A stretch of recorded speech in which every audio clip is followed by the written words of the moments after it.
नमस्कार, समाचारों में आप सभी का स्वागत है। मैं हूं जया सिन्हा। शुरुआत करेंगे इस वक्त की सुर्खियों के साथ। प्रधानमंत्री नरेंद्र मोदी की पहलगाम हमले को लेकर कड़ी चेतावनी। भारत प्रत्येक आतंकवादी और उसके समर्थक को खोजकर उन्हें कड़ी से कड़ी सजा देगा। प्रधानमंत्री ने बिहार के मधुबनी में कहा, करगिल से कन्याकुमारी तक देश दुखी।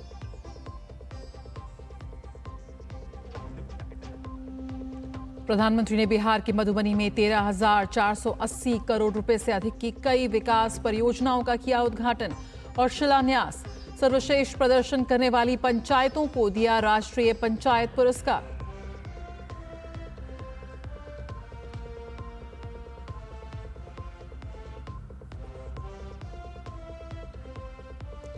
प्रधानमंत्री ने मुंबई के बॉम्बे प्रदर्शनी केंद्र में सबसे बड़े अंतर्राष्ट्रीय इस्पात कार्यक्रम इंडिया स्टील 2025 का किया उद्घाटन।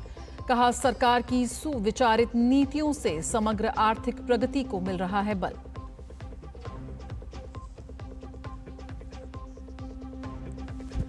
पहलगाम आतंकी हमले में मारे गए लोगों के पार्थिव शरीर देख पूरे देश में आक्रोश। परिजनों ने नम आंखों से दी विदाई। भाजपा ने पाकिस्तान उच्चायोग के सामने किया प्रदर्शन।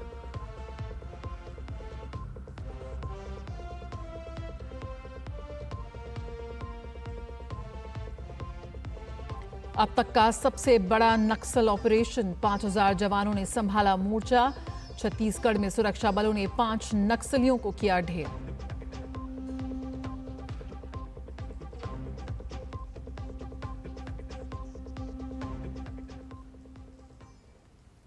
प्रधानमंत्री नरेंद्र मोदी ने जम्मू कश्मीर के पहलगाम में निर्दोष नागरिकों पर हुए आतंकी हमले के खिलाफ ठोस कार्रवाई करने का आह्वान किया। उन्होंने कहा कि पूरा देश इस दुख की घड़ी में पीड़ित परिवारों के साथ खड़ा है। उन्होंने स्पष्ट शब्दों में कहा कि हमले की साजिश करने वालों को उनकी कल्पना से भी बड़ी सजा मिलेगी। ये हमला सिर्फ निहत्थे पर्यटकों पर नहीं हुआ है।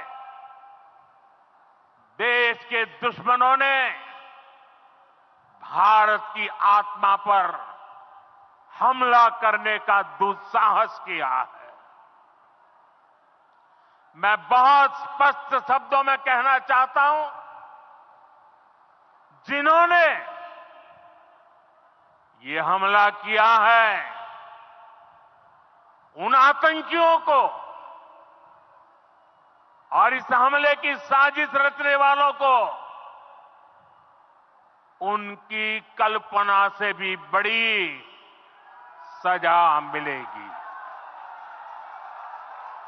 सजा मिलकर के रहेगी। अब आतंकियों की बची खुची जमीन को भी मिट्टी में मिलाने का समय आ गया है। 140 करोड़ भारतीयों की इच्छा शक्ति अब आतंकी आकाओं की कमर तोड़ कर रहेगी। प्रधानमंत्री नरेंद्र मोदी ने बिहार के मंच से इस मुश्किल घड़ी में भारत के साथ खड़ा होने पर विभिन्न देशों और राष्ट्राध्यक्षों के प्रति आभार व्यक्त किया। उन्होंने कहा कि आतंकवाद से भारत की आत्मा कभी नहीं टूटेगी और दोषियों को सजा मिले, इसके लिए हर संभव प्रयास किए जाएंगे।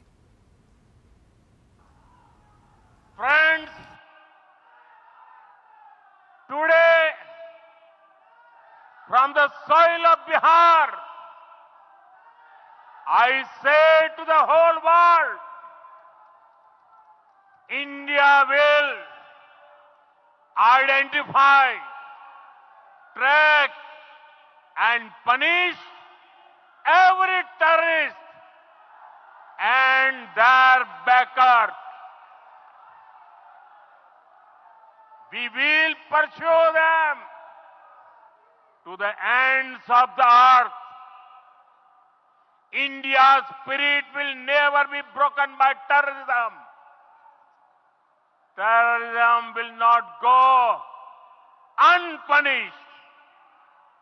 Every effort will be made to ensure that justice is done.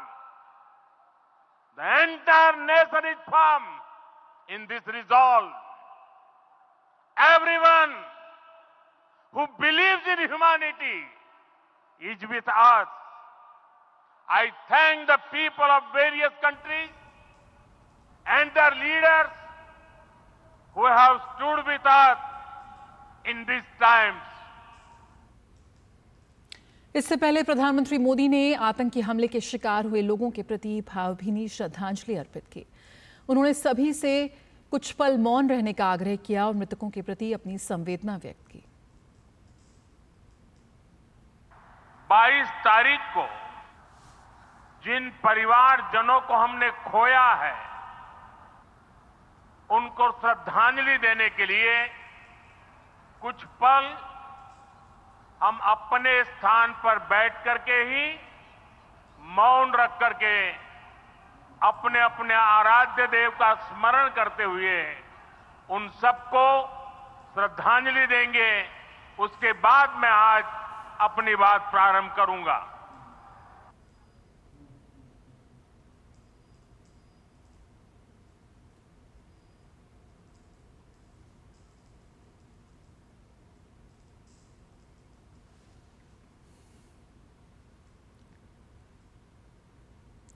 प्रधानमंत्री नरेंद्र मोदी ने जम्मू कश्मीर के पहलगाम में हुए आतंकी हमले की कड़ी निंदा की। प्रधानमंत्री ने सोशल मीडिया प्लेटफॉर्म एक्स पर लिखा, आतंकवाद को बख्शा नहीं जाएगा। न्याय सुनिश्चित करने के लिए हर संभव प्रयास किया जाएगा। पूरा देश इस संकल्प पर अडिग है। भारत प्रत्येक आतंकवादी और उसके समर्थक को खोज कर उन्हें कड़ी से कड़ी सजा देगा। भारत की एकता को आतंकवाद तोड़ने में कभी कामयाब नहीं हो सकेगा। इस घड़ी में पूरा भारत एक साथ खड़ा है।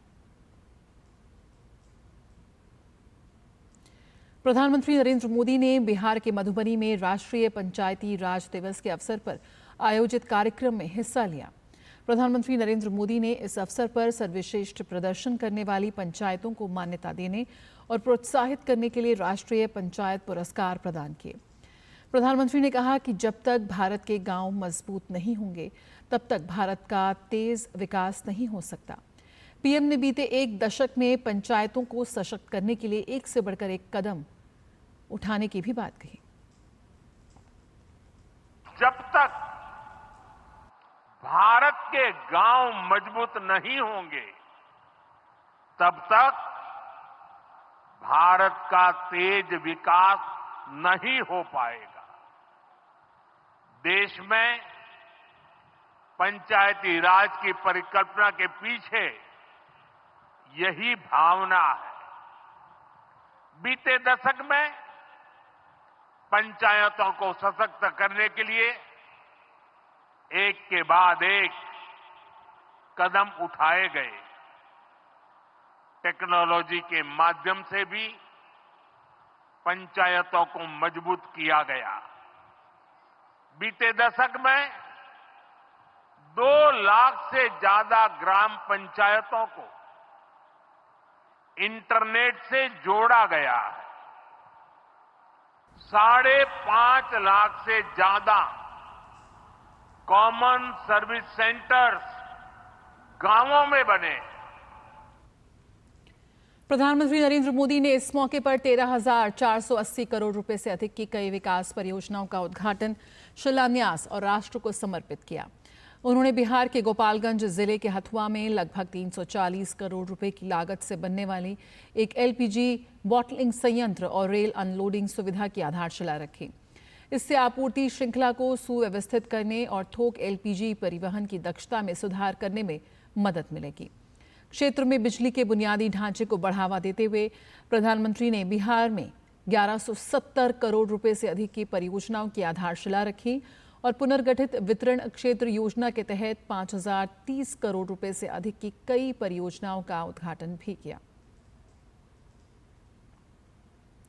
देश भर में रेल संपर्क को बढ़ावा देने की अपनी प्रतिबद्धता के अनुरूप प्रधानमंत्री ने सहरसा और मुंबई के बीच अमृत भारत एक्सप्रेस, जयनगर और पटना के बीच नमो भारत रैपिड रेल और पिपरा और सहरसा और समस्तीपुर के बीच ट्रेनों को हरी झंडी दिखाकर रवाना किया। उन्होंने Supaul Pipra rail line, Hasanpur Bithan rail line और छपरा और बगहा में 2-2 रेल लेन रेल ओवरब्रिज का भी उद्घाटन किया। उन्होंने खगड़िया अलौली रेल लाइन को राष्ट्र को समर्पित किया। इन परियोजनाओं से कनेक्टिविटी में सुधार होगा और क्षेत्र का समग्र सामाजिक आर्थिक विकास होगा।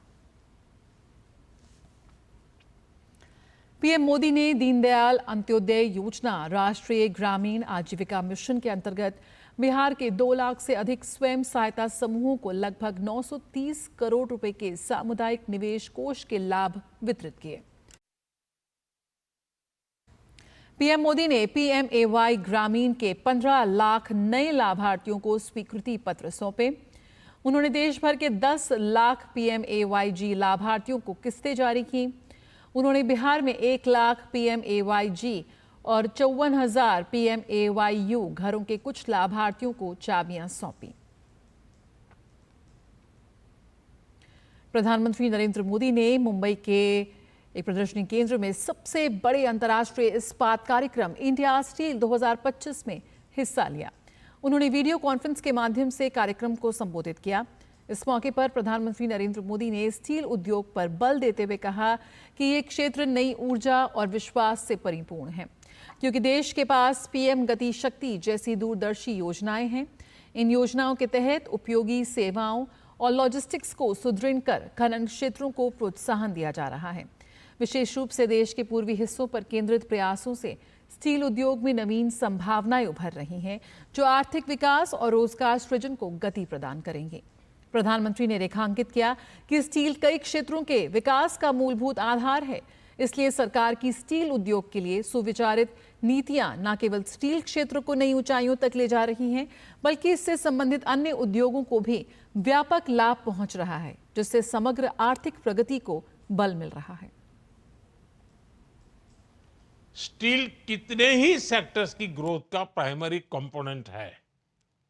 इसलिए स्टील इंडस्ट्री के लिए सरकार की नीतियां भारत की दूसरी कई इंडस्ट्रीज को ग्लोबली कॉम्पिटिटिव बनाने में अहम रोल अदा कर रही है।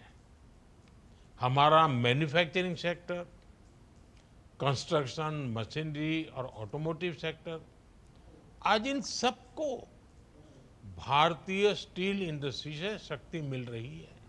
इस बार बजट में हमारी सरकार ने मेक इन इंडिया को गति देने के लिए नेशनल मैन्युफैक्चरिंग मिशन की भी घोषणा की है।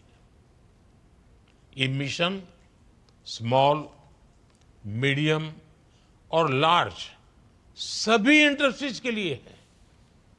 नेशनल मैन्युफैक्चरिंग मिशन भी हमारी स्टील इंडस्ट्री के लिए नए अवसर खोलेगा। और भारत सरकार ने पाकिस्तानी नागरिकों को वीजा जारी करने की सेवाएं तत्काल प्रभाव से निलंबित कर दी हैं।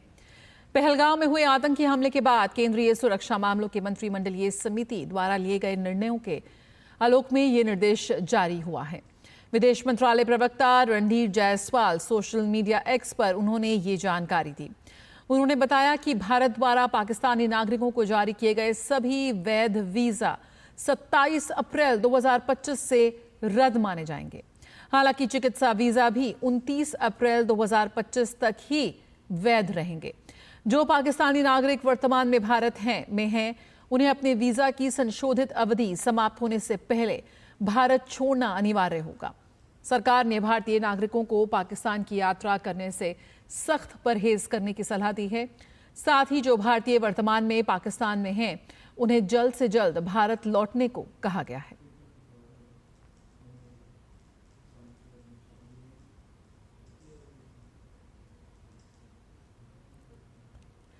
और पहलगाम में हुए इस आतंकी हमले को लेकर यहां पर यह कार्रवाई की जा रही है भारत की ओर से। रुकते एक छोटे से ब्रेक के लिए, खबरों का सिलसिला जारी रहेगा। आप बने रहिए हमारे साथ।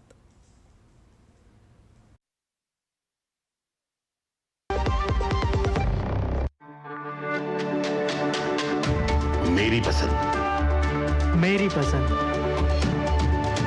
मेरी पसंद, मेरी पसंद, हमारी पसंद, हम सबकी पसंद। मजबूत देश का मजबूत सरिया हो गया स्टील। जो लक्ष्य चुना था समझ आने लगा है। GLA यूनिवर्सिटी, उच्च लक्ष्य की निश्चित प्राप्ति।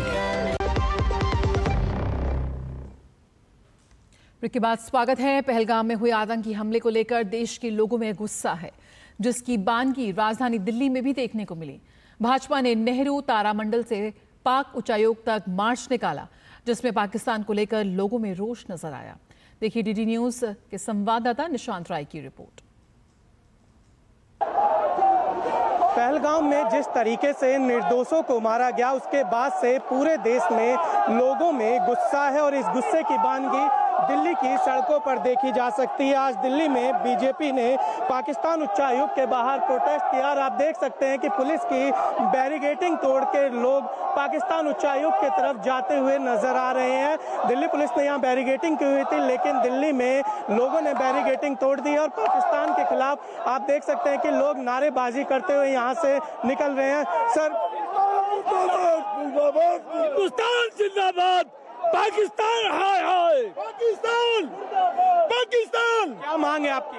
हमारी मांग है कि पाकिस्तान का नेस्तनाबूद हो जाना चाहिए, पाकिस्तान खत्म हो जाना चाहिए हिंदुस्तान इसके दुनिया के नक्शे से, ये मांग है हमारी। हमारे बहनों की सिंदूर की हत्या हुई है, ऐसे ही चुन चुन करके जो इसमें थोड़ा सा भी सपने में भी संलग्न होंगे, चुन चुन करके उनको मारा जाएगा। तो आप देख सकते हैं कि लोगों में गुस्सा है और लोगों का कहना है कि जो लोग इसमें शामिल थे उनके साथ भी कुछ इस तरीके का व्यवहार किया जाए। कैमरा पर्सन मनमोहन के साथ निशांत राय, डीडी न्यूज दिल्ली। और पहलगाम में 26 निर्दोष पर्यटकों की निर्मम हत्या के बाद भारत ने 1960 से पाकिस्तान के साथ चल रही सिंधु जल समझौते को रोककर पाकिस्तान को एक कड़ा संदेश दिया है। इस फैसले के बाद अनुमान है कि पाकिस्तान की 17 लाख एकड़ जमीन को पानी मिलना बंद हो जाएगा। इस फैसले के तमाम प्रभावों पर केंद्रीय जल आयोग के पूर्व अध्यक्ष खुशविंदर वोहरा से बात की संवाददाता चंद्रशेखर ने।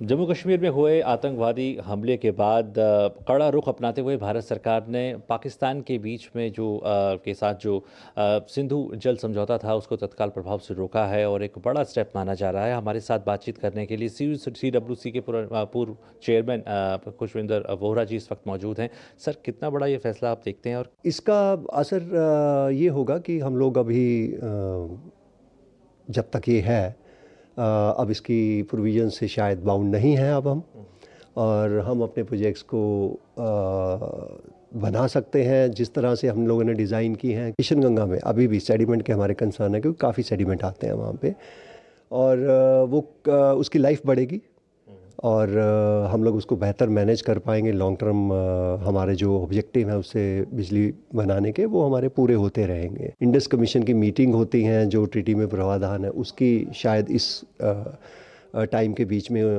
वो ना हो।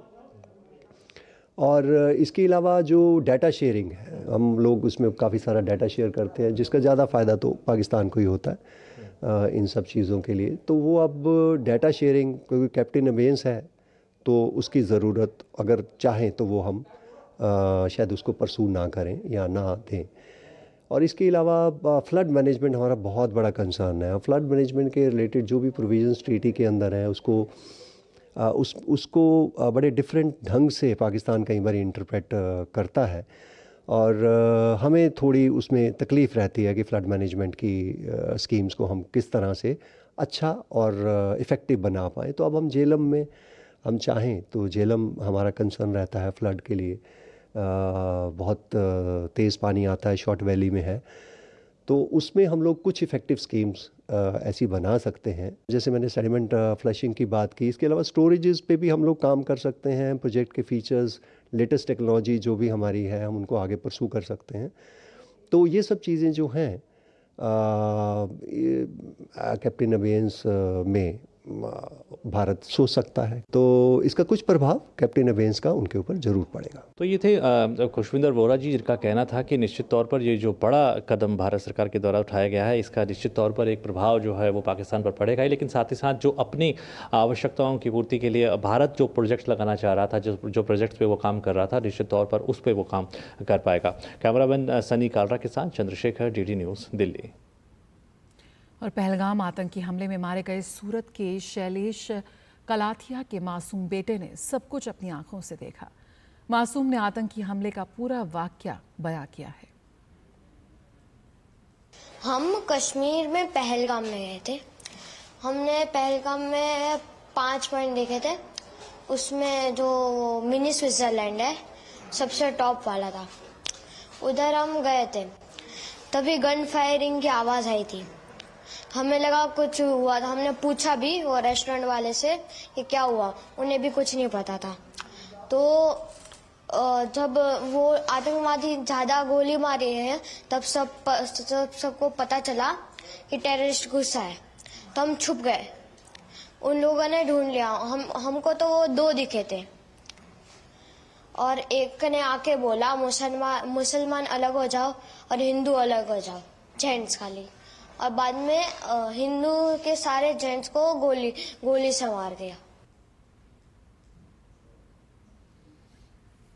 पहलगाम में हुए कायराना आतंकी हमले में मारे गए निर्दोषों में मनीष रंजन मिश्रा भी हैं। मनीष रंजन ने जब गोलियों की आवाज सुनी तो उन्होंने अपनी पत्नी और बच्चों को विपरीत दिशा में भागने के लिए कहा। पत्नी और बच्चे तो सुरक्षित बच गए, लेकिन आतंकियों ने मनीष को गोली मार दी। जम्मू कश्मीर के पहलगाम में आतंकी हमले में जान गंवाने वाले इंटेलिजेंस ब्यूरो के अधिकारी मनीष रंजन के पैतृक गांव में मातम पसरा हुआ है। परिवारजनों का रो रोकर बुरा हाल है। मनीष इंटेलिजेंस ब्यूरो यानी कि आईपी के एक समर्पित अधिकारी थे। मनीष मूल रूप से बिहार के रोहतास जिले से थे, लेकिन पश्चिम बंगाल के पुरुलिया के निवासी थे। वो वर्तमान में हैदराबाद में आईबी में सेक्शन ऑफिसर के पद पर कार्यरत थे। जम्मू कश्मीर की सैर को गए मनीष रंजन मिश्रा के लिए ये सफर जीवन की अंतिम यात्रा बन गया। मनीष अपनी पत्नी और 2 बच्चों के साथ पहलगाम घूमने गए थे। आतंकी दरिंदों ने उन्हें मौत के घाट उतार दिया। परिवार वालों का सदमे से बुरा हाल है और उनके लिए विश्वास कर पाना कठिन हो रहा है कि एक बेहद अच्छा इंसान आतंकी भेंट चढ़ गया।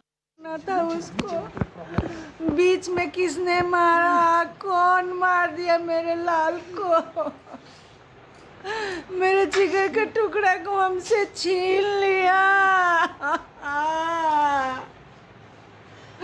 मेरे लाल को हमसे छीन लिया। इतना अच्छा लड़का, बहुत बुद्धिमान, बाप रे, बहुत पढ़ा लिखा, इतना अच्छा लड़का, किसने मार दिया उसको? कलम गांव में कल कुछ आतंकी हमला हुआ था, उसी में मेरा दोस्त का जान गया। ये तो चल घूमने निकला हुआ था एलटी छुट्टी में, तो बनारस अयोध्या घूमते हुए गया था। तो कल वो पहलगाम में था जब आतंकवादी हमला हुआ तो ये घुड़सवारी कर रहा था। स्थानीय लोग मनीष को एक शांत और सहयोगी स्वभाव के इंसान के रूप में याद कर रहे हैं और उनके जाने से इलाके में गहरा शून्य पैदा हो गया। आतंकियों ने धर्म पूछकर मनीष को मारा। परिवारजन सरकार से न्याय की मांग कर रहे हैं। Bureau report, DD news. दर्द की कहानियां शायद ही कोई भूल पाए। जम्मू कश्मीर के पहलगाम में कायर आतंकियों ने जिन पर्यटकों की जान ली, उनमें गुजरात के भावनगर के यतीश परमार और उनके बेटे स्मित परमार का नाम भी शामिल है।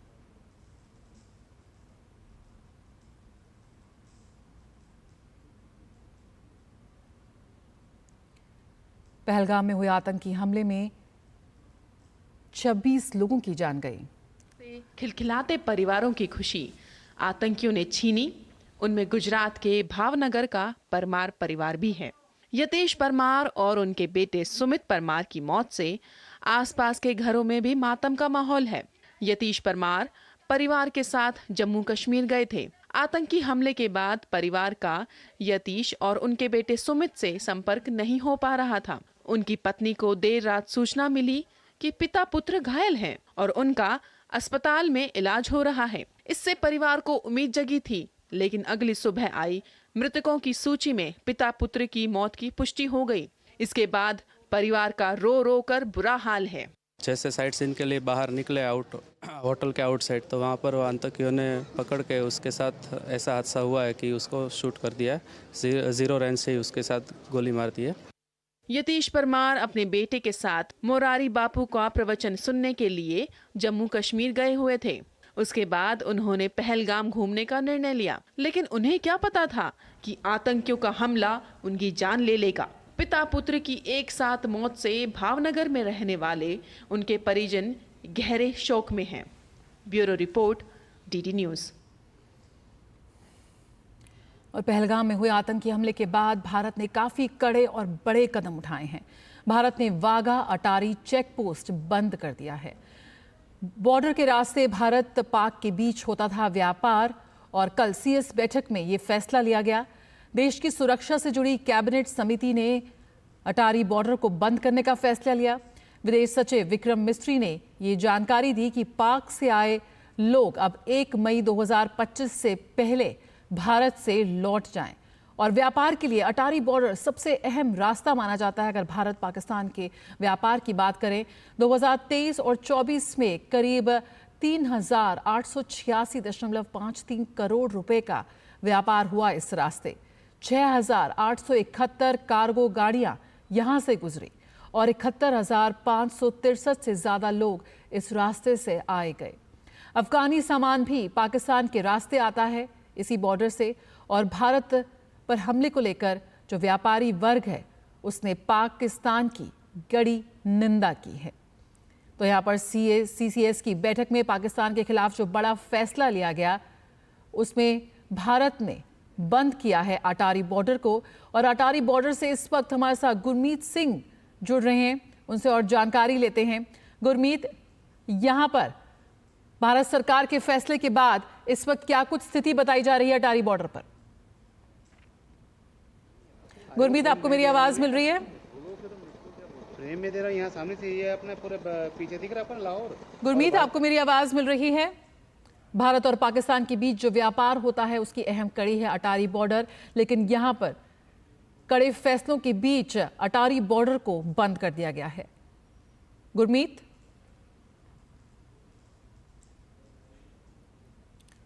तो बॉर्डर के रास्ते भारत और पाकिस्तान के बीच जो अहम व्यापार की कड़ी थी उसे यहां पर बंद किया गया है। शाम को होती है, मगर अभी जो लेटेस्ट अपडेट वो ये है कि आज जिन भी लोगों ने, कई लोग ऐसे थे जिन्हें ये खबर नहीं थी कि भारत सरकार ने इतना बड़ा फैसला लिया है, वो आज सुबह यहां पर पहुंचे पाकिस्तान जाने के लिए। कई लोग ऐसे थे जिन्हें ये जानकारी नहीं थी, तो उन्हें पाकिस्तान जाने से रोका गया। कई ऐसे भारतीय नागरिक थे, वैसे ही पाकिस्तान से कुछ लोगों को जो भारत आना चाहते थे उन्हें रोका गया। मगर आज सुबह 10 बजे से बड़ी संख्या में लोगों ने आना शुरू किया जो पाकिस्तान जाना चाहते थे। अब इसमें 2 कैटेगरीज हैं जो हमें जानकारी दी गई है। एक सार्क वीजा एग्जेम्पशन पॉलिसी है जिसके तहत काफी लोगों को वीजा दिया गया था जो कि पाकिस्तानी नागरिक थे, वो भारत में आए थे। और 8 मुल्क ऐसे हैं जो कि आपस में एक दूसरे के नागरिकों को ये आमतौर पर इस तरह की फैसिलिटी मुहैया करवाते हैं। तो बड़ी संख्या में लोग ऐसे भी थे, उन्होंने इमीडिएटली कांटेक्ट किया, वो वापस पाकिस्तान जाना चाहते थे और उसके लिए वो यहां पर आए। अगर आप एग्जैक्टली देखें, देखिए ये जो रास्ता है ये पूरा जीटी रोड है और जीटी रोड ये सीधा आगे सरहद पर चला जाता है जहां पर रिट्रीट सेरेमनी होती है। मगर इसके उल्टी तरफ, बाईं तरफ अगर आप देखेंगे तो सबसे पहले लैंड पोर्ट अथॉरिटी का ये दफ्तर है और इससे अगली जो बिल्डिंग है वो इमिग्रेशन चेक पोस्ट है जहां पर अधिकतर जो भी लोग आते हैं जिन्हें पाकिस्तान जाना होता है वो यहां पर अपना इमिग्रेशन क्लियर करवाते हैं और वो इसी रास्ते से पाकिस्तान के लिए रवाना होते हैं। अब सुबह 10 बजे आज ये सारी प्रक्रिया जो है वो शुरू होनी थी, जिसके लिए आज सुबह 9 बजे से ही लोगों ने यहां पर पहुंचना शुरू किया। उसके बाद शाम 4 बजे तक ये प्रक्रिया चलती है, जिसके लिए 2 घंटे तो इस प्रक्रिया में लग जाते हैं। तो मान लीजिए कि 2 बजे तक जो शख्स यहां पर पहुंच गया वो उसके बाद पाकिस्तान जा सकता है, क्योंकि 2 घंटे इस प्रक्रिया में लगते हैं। अब इसके बाद जो सबसे महत्वपूर्ण चीज ये है कि सार्क वीजा एग्जेम्पशन पॉलिसी के तहत जिन लोगों को यहां पर आने की परमिशन दी गई थी उन्हें 48 घंटे के अंदर अंदर वापस पाकिस्तान पहुंचना है, यानी कि उन्हें कल शाम तक वापस पाकिस्तान पहुंचना है। जो लोग आज इस वीजा एग्जेम्पशन पॉलिसी के तहत जिन्हें भारत आने की इजाजत दी गई थी, जो आज वापस नहीं जा सके वो कल वापस पाकिस्तान के लिए रवाना होंगे। वहीं दूसरी ओर जो लोग प्रॉपर वीजा के जरिए यहां पर पहुंचे हैं भारत में, जो पाकिस्तानी नागरिक हैं, उनमें भी बड़ी संख्या में लोग कई ऐसे हैं जो आज यहां पर पहुंचे जो वापस पाकिस्तान जाना चाहते थे। ज्यादातर लोगों का यह कहना था कि वो किसी भी ऐसी सिचुएशन में नहीं फंसना चाहते कि जो कन्फ्रंटेशनल या किसी भी तरह का कोई विवादित कोई ऐसी सिचुएशन हो, तो इसलिए इमीडिएटली काफी लोग पाकिस्तान जाने के इच्छुक आज भी दिखाई दिए। माना यह जा रहा है कि कल बड़ी संख्या में लोग यहां पर पहुंचेंगे। अब पंजाब में अगर सिर्फ सरहदों की बात की जाए, जो कि जहां पर रिट्रीट सेरेमनी भी होती है, वो 3 है। सबसे फेमस है अटारी वाघा सरहद, उसके बाद फिरोजपुर में हुसैनी वाला बॉर्डर, और इसके साथ ही जो तीसरा है वो फाजिलका में सादकी बॉर्डर है। सादकी बॉर्डर में भी रिट्रीट सेरेमनी होती है। आज के दिन काफी ज्यादा असमंजस की स्थिति थी कि आज शाम को रिट्रीट सेरेमनी यहाँ पर होगी या नहीं होगी, मगर फिलहाल खबर यह है कि रिट्रीट सेरेमनी यहाँ पर अटारी सरहद पर आज होने जा रही। बिल्कुल गुरमीत, साथ ही ये जानना चाहेंगे यहाँ पर जिस तरह से जो वीजा जो यहाँ पर रद्द किए हैं भारत सरकार ने, उसको लेकर क्या कुछ अपडेट है? क्योंकि यहाँ पर साफ कर दिया है कि 27 अप्रैल तक ही मान्य है जो वीजा हैं, मेडिकल वीजा भी 29 तक ही मान्य है और उन्हें पाकिस्तानी नागरिक को तुरंत भारत छोड़ने के लिए कहा गया है। साथ ही बड़ी संख्या में जो व्यापारी दल वहाँ पर जुटता है, क्योंकि व्यापार का अहम हिस्सा है ये रास्ता है, ट्रकों का सामान भी इसी अटारी बॉर्डर से भारत आता है और पाकिस्तान जाता है, उसको लेकर क्या कुछ स्थिति है?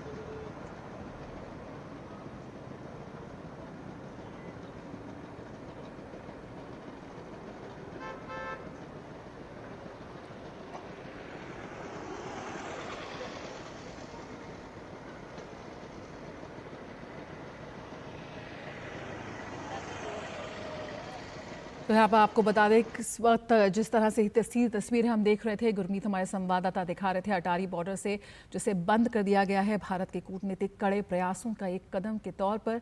साथ ही जो वीज़ा संबंधी रिलैक्सेशंस जो यहाँ पर पाकिस्तानी नागरिकों को दिए गए थे उसको भी यहाँ पर पूरी तरह से ख़त्म कर दिया गया है। आपको बता दें कि पाकिस्तानी नागरिकों का वीज़ा ख़त्म कर उन्हें सीधे भारत छोड़ने के तुरंत निर्देश दिए गए हैं। आपको बता दें कि भारत ने कहा है कि अगले 3 दिन में पाकिस्तानी जो नागरिक हैं वो भारत छोड़ दें। जो उनका वीज़ा है वो सिर्फ 27 अप्रैल तक ही मान्य है। और यहाँ पे आपको बता दें कि पहलगाम आतंकी हमले से जुड़े तमाम जो कड़े प्रयास हैं यहाँ पर भारत की ओर से लिए जा रहे हैं और यहाँ पर विदेश सचिव ने विभिन्न देशों के राजदूतों को भी जानकारी दी है। आतंकी हमले के बारे में विभिन्न देशों के राजदूतों को विस्तृत जानकारी यहाँ पर दी गई है विदेश मंत्रालय की ओर से। जैसा कि हम जानते हैं इस वक्त पहलगाम आतंकी हमले की पूरे विश्व ने एक स्वर में निंदा की है। पूरे विश्व के तमाम नेताओं ने प्रधानमंत्री नरेंद्र मोदी से खुद बातचीत कर उनसे आतंकी हमले को लेकर उसकी घोर निंदा की है और यहाँ पर विदेश सचिव की ओर से विभिन्न देशों के राजदूतों को भी जानकारी मुहैया कराई जा रही है। जो एक्शन यहाँ पर भारत की ओर से लिए जा रहे हैं उस बारे में उनको विस्तृत जानकारी दी जा रही है। अखिलेश सुमन हमारे साथ जुड़े हुए इस वक्त और जानकारी के साथ। अखिलेश, यहाँ पर आपको बता दें कि पहलगाम आतंकी हमले को लेकर भारत ने पाकिस्तान के खिलाफ जो कड़े कूटनीतिक कदम उठाए हैं इस बारे में आज अब भारत पूरे विश्व को भी जानकारी दे रहा है। इन विभिन्न देशों के राजदूतों के माध्यम से क्या कुछ जानकारी है? देखिए, निश्चित तौर पे जो परसों पाकिस्तान पोषित आतंकवादियों ने जो पहलगाम में जो दुर्दांत घटना को अंजाम दिया है उसके बाद भारत को कई देशों से, अधिकांश देशों से जो संदेश मिले थे, शोक संदेश मिले थे, इसके बाद सभी देशों में इस बात की जिज्ञासा थी कि आखिर वहां हुआ क्या। तो कई देशों से इस बारे में आए थे, ऐसे अनुरोध आए थे।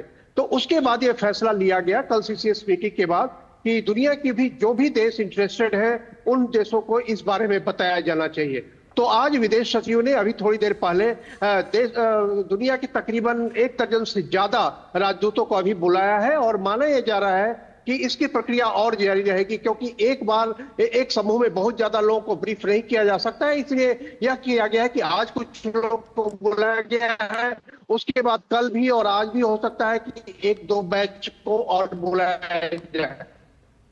बिल्कुल, इसमें जो जानकारी दे रही है मोटा मोटी मैं बताऊं आपको कि एक तो कि उस घटना के बारे में जानकारी दे रही, घायल हुए भारत सरकार ने वहां क्या उनके लिए क्या किया, एक तो ये बात। दूसरी ये बात कि किस तरीके के हमें संकेत मिले हैं कि कौन लोग हैं जिन्होंने इस घटना को अंजाम दिया है, इसके बारे में जो राजदूत है, विदेशी राजदूत, उनको बताया गया है। और उसके बाद तीसरी चीज ये बताई जा रही है कि भारत ने अभी तक क्या निर्णय लिया है, अभी तक वो जो घटना घटी है उन आतंकवादियों को दंडित करने के लिए क्या निर्णय लिया गया है, और साथ ही पाकिस्तान के बारे में जो हमारे पास पुख्ता सबूत मिले हैं इसके मद्देनजर हमने जो पाकिस्तान पे जो कुछ प्रतिबंध लगाए हैं, खास करके इंडस वाटर ट्रीटी जो रद्द किया गया है, अभी सस्पेंड किया गया है, उसके बारे में जानकारी दी गई है। ये मोटा मोटी जानकारी उन विदेशी राजदूतों को दी जा रही है ताकि वो लोग इस बात से वाकिफ रहे कि भारत के साथ किस तरह की घटना घटी है है और भारत इसके बदले में क्या क्या जवाब देने की तैयारी कर रहा है और अभी तक भारत ने क्या किया है। संभावना इस बात की है कि उस बैठक में यह भी हो सकता है कि उन देशों के राजदूत कुछ और सवाल पूछे,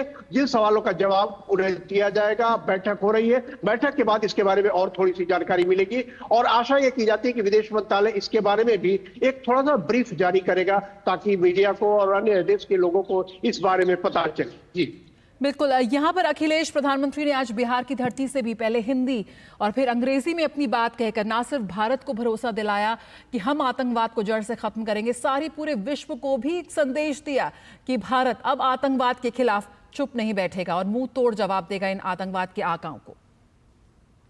हाँ, ठीक बात है कि जो प्रधानमंत्री नरेंद्र मोदी जो बिहार में भाषण दे रहे थे उसमें एक भाग उनका हिंदी में था। निश्चित तौर पे जो डोमेस्टिक घर अपने देश के लोग हैं उन लोगों को भी ये आश्वासन देना जरूरी था कि अगर आतंकवादियों ने इस बड़ी घटना को इतने बड़े पैमाने पे किया है और उनका नेटवर्क और ज्यादा फैला है तो उसका हम पूरा जवाब देंगे और उसका जवाब ऐसा देंगे जो उनकी कल्पना से परे होगा। लेकिन साथ साथ जो एक अंग्रेजी में उन्होंने बोला, इस बात का ध्यान रख के बोला कि पूरी दुनिया की नजरें लगी है कि भारत की तरफ से क्या संदेश जाता है। कल विदेश सचिव विक्रम मिश्री ने निश्चित तौर पे ब्रीफिंग की थी विदेश मंत्रालय की तरफ से और उसके बाद सभी को ये आशा थी कि जो सर्वोच्च गवर्नमेंट का जो सर्वोच्च है नेता उसकी तरफ से भी कोई आएगा, कुछ बयान आएगा, तो उसी को ध्यान में रखते हुए प्रधानमंत्री नरेंद्र मोदी ने कहा है और पूरी दुनिया को ही एड्रेस था दरअसल वो कि भारत आतंकवादी कार्रवाई का माकूल जवाब देगा और आतंकवाद के खिलाफ जो भारत का कमिटमेंट है वो कमिटमेंट अनवेवरिंग है, उस कमिटमेंट में कोई शिथिलता नहीं आएगी। देखिए, आपको बताऊं कि दुनिया के कई देश अभी आतंकवाद से पीड़ित हैं, चाहे वो अभी आपने देखा कि किस तरीके से इजराइल में हमला हुआ, बिल्कुल एक म्यूजिक इवेंट पे हमला हुआ, उसके बाद अफ्रीका के कई देश आतंकवाद से पीड़ित हैं। तो सुरक्षा के खतरे को देख के कई आप देख रहे हैं कि रशिया और यूक्रेन के बीच में कॉन्फ्लिक्ट चल रहा है। तो इन सारी चीजों को लेकर पूरी दुनिया में इस बात की आशा है कि भारत इस मामले में क्या कदम उठाता है और खास करके आतंकवाद एक ऐसा बिल्कुल और यही वजह है कि प्रधानमंत्री नरेंद्र मोदी ने आज इन आतंकवादी आकाओं को एक बहुत ही सख्त शब्दों में चेतावनी दी है। अखिलेश, आपसे आगे भी हम बातचीत करते रहेंगे, लेकिन फिलहाल बहुत बहुत शुक्रिया इस जानकारी के साथ जुड़ने के लिए। तो पहलगाम आतंकी हमला मामले में यहाँ पर विभिन्न देशों के राजदूतों को विस्तृत जानकारी मुहैया कराई यहाँ पर विदेश मंत्रालय की ओर से। इसी के साथ खबरों का सिलसिला जारी रहेगा, लेकिन इस बुलेटिन में इतना ही। नमस्कार।